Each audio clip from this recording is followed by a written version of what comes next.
বাংলাদেশ পুলিশের special force RAB তারও একজন অফিসার ছিলেন পলাশ সাহা। তার সাহস, সততা, কর্তব্যপরায়ণতা সব মিলিয়ে প্রশংসাযোগ্য। কিন্তু একজন অফিসার হয়েও তিনি একজন স্বামী হিসেবে চেয়েছিলেন ভালোবাসার সংসার করতে।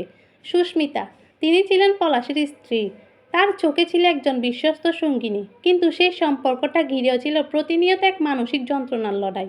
এই লড়াইটা তৈরি করেছিল পলাশের মা। পলাশ সাহা ছিলেন একদিকে চরম মাতৃভক্ত, অন্যদিকে স্ত্রীর জন্য গভীর দায়িত্ববোধ সম্পূর্ণ স্বামী। এই দুই চাপের ভিতরে পড়ে নিজের ভিতর নিজে ভেঙে পড়েছিলেন। 2.5 বছর সহ্য করার পর যখন সুস্মিতা সব কিছু ছেড়ে দেওয়ার সিদ্ধান্ত নেন, তখনই পলাশ বুঝেন এই সংসার আর টিকবে না। সেই মুহূর্তে তিনি আর নিজেকে ধরে রাখতে পারে না, শেষ করে দিল নিজের জীবনটাকে।